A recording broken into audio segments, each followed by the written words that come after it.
तो बीरस जैसे God of destruction को देखने के बाद तुमने कभी न कभी ये तो सोचा होगा ही आखिर ये बीरस एक गॉड ऑफ डिस्ट्रक्शन बना कैसे और इसकी ट्रेनिंग आखिर किस तरह की गई है और बीरस का यूनिवर्स 7 के गॉड ऑफ डिस्ट्रक्शन बनने का सफर कैसा रहा होगा। साथ ही हमें जो 18 यूनिवर्स के बारे में इसमें बताया गया है वो आखिर पहले कैसे थे। तो तुम अगर ऐसी कहानी को देखना चाहते हो तो ये मांगा बिल्कुल उसी स्टोरी पर बेस है। ये एक फैन मांगा है जिसे बहुत अच्छी तरह से बनाया गया है और एक मस्त सी स्टोरी को इसमें हमें दिखाया गया है जो कि तुम्हें ओरिजिनल मांगा जैसा मजा देगी। और ये मांगा ड्रैगन बॉल हकाई की एक फैन मांगा का सीक्वल है और इसमें मैंने तुम्हें बताया ही है कि ये कहानी बीरस और सभी पुराने गॉड ऑफ डिस्ट्रक्शन पे फोकस होगी जो कि तुम इस पार्ट में देखोगे भी। तो अगर तुम्हें ये वीडियो पसंद आए और मेरी नरेशन पसंद आए तो वीडियो को लाइक करके चैनल को सब्सक्राइब कर देना। बाकी तुम्हारी लाइक पे ही इसका अगला पार्ट आ सकता है। तो अब सीधा इसकी स्टोरी की तरफ ही बढ़ते हैं। तो इसके चैप्टर 1 का ही नाम है द अंडररेटेड अप्रेंटिस। तो कहानी की शुरुआत 75 साल पुराने यूनिवर्स से होती है और हम यहाँ ज़ेनो के पैलेस पर देखते हैं कि उन सभी 18 यूनिवर्स के एंजल्स और गॉड्स वहाँ इकट्ठा हो रहे हैं और उन सबको इकट्ठा करते हुए हमें वहाँ ग्रैंड प्रिंस दिखाई देते हैं जो कि कहता है कि तुम्हारा यहाँ आने के लिए शुक्रिया। और उन्हीं में से एक गॉड ऑफ डिस्ट्रक्शन ये सोच रहा होता है कि ये एकदम सही समय है और उसके ऐसा कहते हुए वो मुस्कुरा रहा होता है। और वहीं पर हम देखते हैं कि यूनिवर्स 7 का एंजल विश होता है और यूनिवर्स 7 का गॉड ऑफ डिस्ट्रक्शन टेरोन नाम का एक शख्स होता है क्योंकि ये 75 साल पहले की कहानी हमें दिखाई जाती है। और वहाँ हम बीरस को भी देखते हैं और यहाँ टेरोन बीरस के बारे में बता रहा होता है कि ये मीटिंग मैंने इसलिए इकट्ठा की है क्योंकि मैं आप सबको ये बताना चाहता हूँ कि मैं अब डिस्ट्रॉयर की पोजीशन से हटने वाला हूँ और उसकी जगह मैं बीरस को चुनूंगा। तभी वही दूसरा गॉड ऑफ डिस्ट्रक्शन उसे देखकर कहता है कि क्या तुम इस लायक हो भी। और ये गॉड ऑफ डिस्ट्रक्शन यूनिवर्स 6 का उस समय का गॉड ऑफ डिस्ट्रक्शन होता है जिसका नाम होता है जरोगा। और वहीं पर हम एक गॉड ऑफ क्रिएशन को भी देखते हैं जो कि यूनिवर्स 6 का होता है जो कि होता है नुआ। और वहाँ हम एंजल वेडोस को भी देखते हैं। अब जब यूनिवर्स 6 का जरोगा बीरस का मजाक उड़ाता है तो बीरस भी ये सुन के चिढ़ जाता है और उससे कहता है कि क्या कहा तुमने। अब टेरोन बीरस को शांत करते हुए जरोगा से कहता है कि बीरस बेशक अभी जवान है लेकिन मैं ये शर्त के साथ कह सकता हूँ कि वो आगे जाके एक सबसे पावरफुल हकाई सिन बनेगा। जरोगा फिर बीरस का मजाक उड़ाते हुए कहता है कि क्या ये बेकार सा बच्चा है, इसमें कोई पोटेंशियल है। जिसे सुनकर बीरस फिर से चिढ़ जाता है और एकदम ही अब ग्रैंड प्रिंस चिल्लाते हुए कहते हैं कि सभी गॉड्स अपने मैनर्स पर ध्यान दे और इस डिस्कशन को ग्रैंड ज़ेनो पर छोड़ दे। वो शायद इस मीटिंग से खुश नहीं है। अब वहाँ ग्रैंड ज़ेनो एकदम ही कहता है कि मुझे लगता है कि मुझे अब सभी यूनिवर्स को मिटा देना चाहिए। जिसे सुनकर सभी गॉड ऑफ डिस्ट्रक्शन और एंजल एकदम हैरान हो जाते हैं और ज़ेनो की तरफ देखने लगते हैं। जब ही ग्रैंड प्रिस्ट ज़ेनो की तरफ मुड़कर उससे कहते हैं कि ग्रैंड ज़ेनो मैं आपको एक एडवाइस देना चाहता हूँ। मुझे लगता है कि हमें इन्हें पूरी तरह मिटाने से पहले एक और चांस दे देना चाहिए, खासकर ये यूनिवर्स 7 के गॉड्स लॉर्ड टेरन और गाजा जो कि शायद से हमें कोई काम करके दिखाए। अब यहीं पर ये मीटिंग खत्म होती है और सभी गॉड्स अपने अपने यूनिवर्स की तरफ चल पड़ते हैं। अब यहाँ कहानी सीधा यूनिवर्स 6 के प्लेनेट पर जाती है और यहाँ हम देखते हैं कि एंजल, सुप्रीम काय और गॉड ऑफ डिस्ट्रक्शन एक जगह पर रुके हुए हैं और जरोगा यहाँ पर हमें काफी ज्यादा गुस्से में दिखाई देता है जो कि अपनी पावर बढ़ाते हुए वहाँ चिल्ला रहा होता है और गुस्से में एक प्लेनेट को वहीं पर डिस्ट्रॉय कर देता है। तभी यूनिवर्स 6 की सुप्रीम काय कहती है कि हमें आखिर परेशान क्या कर रहा है। अब जिरागो यहाँ गुस्से में चिल्लाते हुए कहता है कि वो टेरोन हर बार मेरे सामने ज्यादा बनने की कोशिश करता है, अपने आप को बड़ा दिखाने की कोशिश करता है। हर वक्त वो ज़ेनो के सामने बन के दिखाता है। अगर उसका जो नया शिष्य है अगर मेरे सामने आ गया तो मैं उसे सही से सबक सिखाऊंगा। अब यहीं पर वेडोस उससे कहती है कि लॉर्ड जेरोगा ये समय है आपको अपनी राइवलरी खत्म करने का क्योंकि अब 25 मिलियन साल हो चुके हैं। तभी जेरोगा मुस्कुराते हुए कहता है कि मैं उस कमीने को कभी नहीं भूल सकता हूँ। वेडोस क्या तुम उस प्लेनेट गैस्पा पर जा सकती हो और कुछ अच्छा ड्रैगन मीट मेरे लिए लेके आओ। तभी वेडोस कहती है कि हाँ सर मैं कुछ ही मिनट में लेकर आती हूँ। और ऐसा कहते हुए ही वेडोस वहाँ से चली जाती है। अब यहाँ वेडोस के तेजी से प्लेनेट से निकलने के बाद ही जिरोगा नुआ से कहता है कि क्या तुम सच में यूनिवर्स 7 के कायोसिन को पसंद नहीं करते हो। अब यहाँ नुआ भी गुस्से में कहता है कि वो गाजा हर बार मेरे बीच में आता है, चाहे मैं जितनी भी कोशिश क्यों ना करूं वो हर बार मेरे से आगे निकल ही जाता है। सच तो ये है कि मैं बिल्कुल भी उसे पसंद नहीं करता हूँ, वो बस एक फ्रॉड है और उससे आगे कुछ भी नहीं। अब जिरोगा ये सुनने के बाद हंसने लगता है और फिर कहता है कि ये वही है जो मैं इस टेरोन के लिए भी करना चाहता हूँ। आखिर हम बदल क्या सकते हैं। हमें शायद ये करना चाहिए कि हम उसके यूनिवर्स 7 में कुछ परेशानियों को बढ़ा दे, उन्हें परेशान कर दे और वहाँ पर कुछ मल्टीवर्स से लोगों को लाकर छोड़ दे। अब नुआ यहाँ पूछता है कि लेकिन हम ये ऐसा कर कैसे सकते हैं, और अगर हम ऐसा यूनिवर्स 7 के लिए करते हैं तो हम उनके खिलाफ किसे ढूंढेंगे, और अगर हम कुछ करते भी हैं तो पक्का कोई ना कोई हमारे खिलाफ ग्रैंड ज़ेनो को रिपोर्ट करेगा। और इसमें बिल्कुल भी डाउट नहीं है कि वो ऐसे क्राइम को देखने के बाद वो हमें बिल्कुल ही इरेज कर देंगे। अब यहाँ जिरोगा कहता है कि हाँ, इसीलिए हम ये चीजें बिल्कुल सीक्रेटली करेंगे और किसी को भी इसकी कानो कान खबर नहीं होगी। हम यहाँ करेंगे ऐसा कि हम कुछ अलग अलग यूनिवर्स से कुछ बुरे एलिमेंट्स को लाकर वहाँ उनके यूनिवर्स 7 में छोड़ देंगे, जिसकी वजह से वो खुद ब खुद तबाह होने लगेगा, जिसके बारे में किसी को पता भी नहीं चलेगा। अब नुआ कहता है कि ये तो इंटरेस्टिंग है, लेकिन अगर हम एकदम ही ऐसा करते हैं और जगह जगह जाते हैं तो पक्का वो गाजा हमें नोटिस कर लेगा, तो शायद इस चीज की वजह से चीजें बुरी हो सकती है। अब जिरोगा कहता है कि तो तुम यूनिवर्स के उस कोने में जाओ जिसे कोई क्या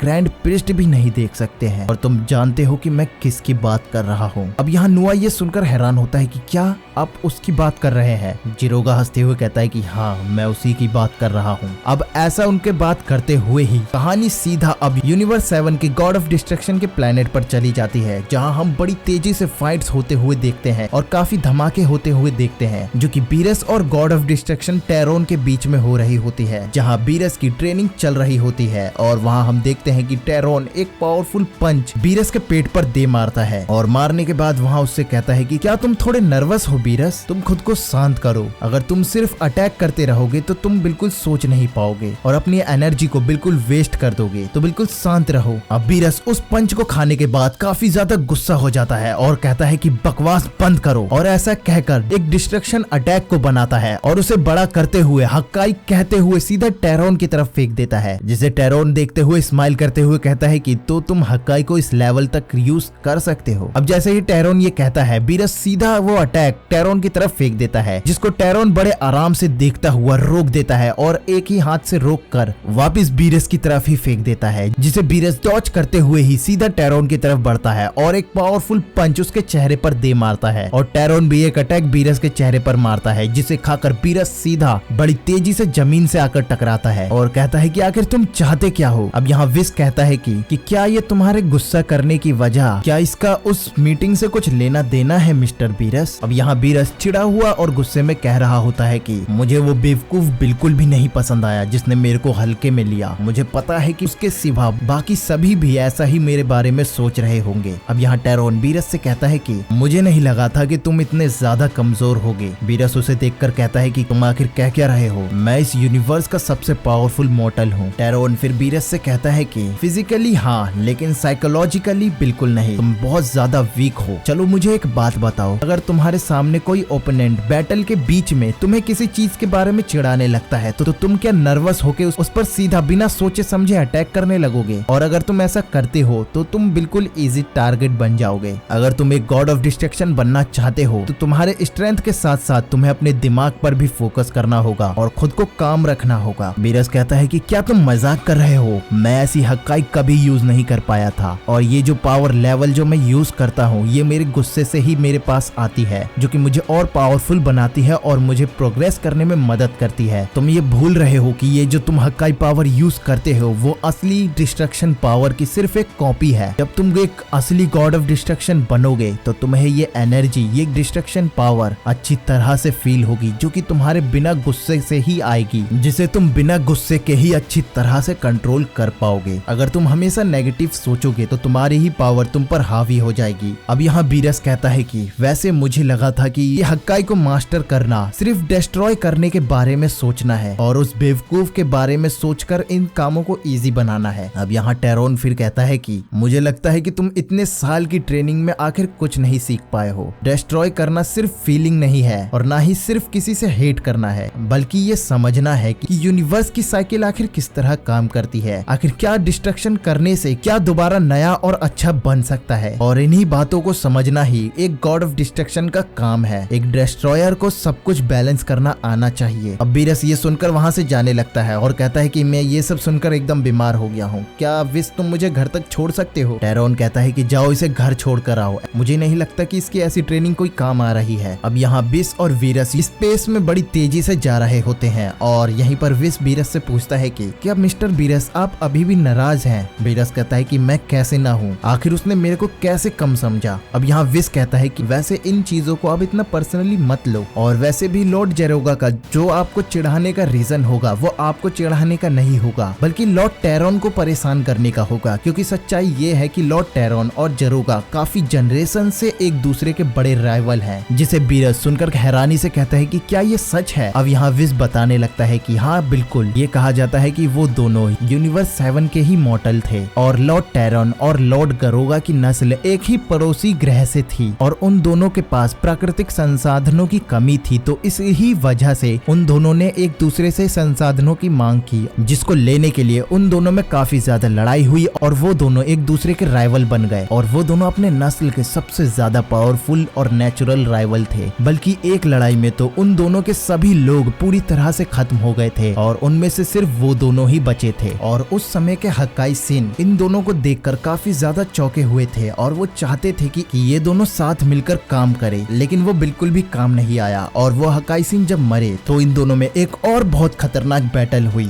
ये जानने के लिए कि अगला यूनिवर्स 7 का गॉड ऑफ डिस्ट्रक्शन कौन होगा, और उसमें जेरोगा हार गया। लेकिन उसी समय यूनिवर्स 6 को भी एक हक्काई सिन की जरूरत थी, जिसकी वजह से जेरोगा को यूनिवर्स 6 का हक्काई सिन बनाया गया। और ये सब बातें 25 साल पहले हुई थी, जिसकी वजह से उनकी राइवलरी आज तक चलती आ रही है। ओ अच्छा, तो ये जेरोगा आखिर एक बेवकूफ ही है। वैसे भी मैं खुद को बहुत ज्यादा पावरफुल बनाता रहूंगा और ट्रेनिंग करता रहूंगा जब तक मैं लॉर्ड टेरॉन और इस जेरोगा से ऊपर नहीं आ जाता। अब विस बीरस को देखकर स्माइल करते हुए कहता है कि ये सुनकर अच्छा लगा मिस्टर बीरस। अब यहाँ कहानी प्लेनेट नेकोस पर जाती है, जो कि एक बिल्कुल शांति भरा प्लेनेट होता है, लेकिन यहाँ के लोग काफी ज्यादा पावरफुल होते हैं अपने उस यूनिवर्स में। लेकिन इसके बावजूद वो काफी ज्यादा शांत स्वभाव के होते हैं और ज्यादातर समय लंबी नींद में बिताते हैं। और ये प्लेनेट बीरस का होता है। और यहाँ हम देखते हैं कि बीरस बड़ी तेजी से किसी की तरफ जा रहा होता है और कहता है कि ये बिग गेस्ट सिटी आखिर इन लेजी लोगों से भरी हुई है, और शायद ही हम यहाँ के रोड पर किसी लोग को देख पाएंगे,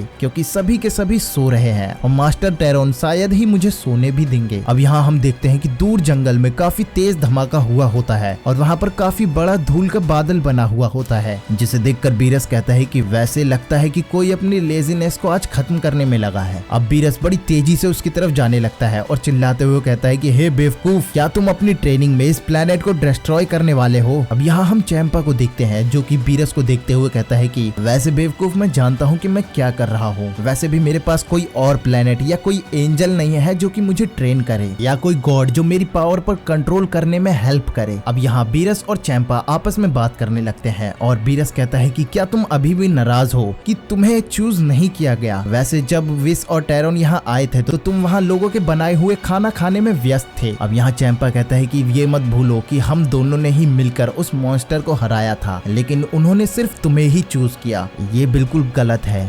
तो चलो अब तुम अपने आप को यूजफुल क्यों नहीं दिखाते हो, तुम दिखाओ कि आखिर तुमने क्या क्या सीखा है। बीरस कहता है कि क्या तुम सच में चाहते हो, बाद में तुम रिग्रेट करोगे। अब यहाँ कुछ समय बाद हम देखते हैं कि काफी तेज यहाँ पर फाइट चल रही होती है, जिसकी वजह से जंगल से धुआं निकल रहा होता है, और चैंपा और बीरस वहीं पर काफी तेजी से लड़ रहे होते हैं। और वहाँ चैंपा कह रहा होता है कि आखिर तुम किसी चीज को लेकर गुस्सा हो, आखिर हुआ क्या है। बीरस कहता है कि हाँ, कुछ हुआ है। एक बेवकूफ था जिसने मुझे कम आंका है और मेरे बारे में कुछ चीजें बोली है, जो कि एक गॉड ही है, जिसकी वजह से मुझे लगता है कि बाकी यूनिवर्स के गॉड अब मेरी रिस्पेक्ट नहीं करते हैं, और इसलिए मुझे ये भी लगता है कि लॉर्ड टेरॉन भी अब मुझे अंडर एस्टिमेट कर रहे हैं। मैं वो बदलना चाहता हूँ। अब यहाँ चैंपा कहता है कि तो वो अगर तुम्हारी रिस्पेक्ट नहीं कर रहे हैं तो तुम उस रिस्पेक्ट को ले लो, उन्हें दिखाओ कि तुम कितने ज्यादा पावरफुल हो। बीरस कहता है कि ये कहना आसान है, लेकिन मैं उन्हें कैसे प्रूव करके दिखाऊं कि मैं ऐसा कर सकता हूँ। अब वहाँ हम एकदम देखते हैं कि आसमान से एक बड़ी तेज पावर की किरणें सीधा उस सिटी की तरफ गिरी है, जो कि उस प्लेनेट पर था, जिसे देखकर बीरस और चैंपा भी एकदम हैरान होते हैं और कहते हैं कि आखिर ये क्या हुआ, आखिर किसने एक झटके में हमारे सिटी को डिस्ट्रॉय कर दिया। और यहाँ हम देखते हैं कि ये अटैक बाहर स्पेस से बड़ी तेजी से आया होता है, जो कि उस हिस्से को पूरी तरह से मिटा देता है, और यहीं पर ये चैप्टर खत्म होता है। तो देखो, अगर तुम्हें ये चैप्टर पसंद आया होगा, वैसे मुझे लगता है कि तुम अगर बीरस की कहानी देखना चाहते हो तो तुम्हें पसंद आया ही होगा। बाकी अगर तुम्हें मेरी नरेशन अगर पसंद आई हो तो अभी तक लाइक नहीं किए हो तो लाइक कर देना। साथ ही इसका चैप्टर 2 और ज्यादा मजेदार होने वाला है और इसके कुछ चैप्टर हैं जो कि मैं सभी लाने की कोशिश करूंगा, लेकिन तुम्हारा वीडियो पर रिस्पॉन्स अच्छा होना चाहिए। बाकी चैनल को सब्सक्राइब कर लेना ताकि आगे ऐसी वीडियोस देखते रहो, और मुझे इंस्टाग्राम पर फॉलो कर सकते हो तो मुझे फॉलो कर लो ताकि तुम अपनी थोड़ी और रिकमेंडेशंस भी वहां पर भी बता सको। तो